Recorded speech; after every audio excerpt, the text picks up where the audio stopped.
Hi! இன்னைக்கு ஏர் try கிளேல ஒரு long chain வந்து எப்படி பண்ணுறதுன்னு பார்க்கலாமா?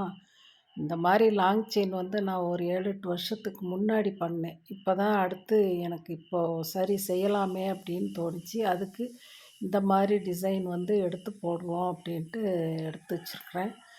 அந்த ஓவல் ஷேப் மாரி இருக்கிறது ஒரு 18, ஒரு சைடு 9, இன்னொரு சைடு அ 9 அப்படின்னு எடுத்துட்டேன்.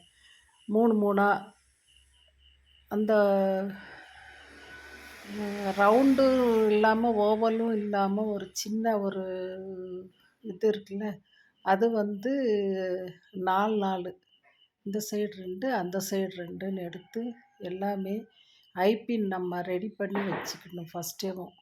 என்ன, அப்புறம் நம்ம இந்த செஞ்சத வந்து ஒரு 10, 15 நிமிஷத்துக்காவது நம்ம அப்படியே வச்சா தான் நம்ம ஜாயின் பண்ணுறப்போ அது வந்து பிஞ்சு போகாம வரும் நமக்கு. இந்த இந்த மாரி நமக்கு கொஞ்சம் இல்லன்னா ரொம்ப ட்ரையாக விட்டுறக்கூடாது. இல்ல அப்படியே 3, 3ஆ நீங்க செஞ்சு வச்சுட்டு, அதுக்கப்புறம் இந்த ஓவல் ஷேப்ப செஞ்சு அதில ஜாயின் பண்ணிரலாம். அப்படி. ஃபர்ஸ்ட்டா செய்றவங்க அந்த மாரி செஞ்சுக்கோங்க. அதுக்கப்புறம் நான் பெண்டன்ட்டுக்கு ஒரு ஃபேன்சி டிசைன் எடுத்துட்டு, அதில இம்ப்ரெஷன்லாம் நம்ம குடுத்து ஹைலைட் பண்ணிக்கணும். பண்ணிட்டோன்னா பார்க்குறதுக்கு சூப்பரா இருக்கும்.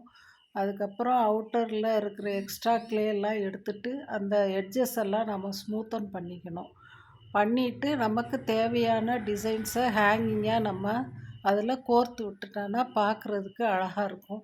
அதுக்கப்புறம் அந்த செயின வந்து இதில நாம ஜாயின் பண்ணிறணும். நான் வந்து ஏர்ரிங் வந்து இதுக்கு அந்த கீழ இருக்கிற அந்த ஃப்ளார் டைப்பு தான் போட்டு இந்த செயின்ல இருக்கிற ஒரு டைப்பும் சேர்ந்து போட்டிருக்கேன். அவ்வளோதான். பார்த்துட்டு சொல்லுங்க.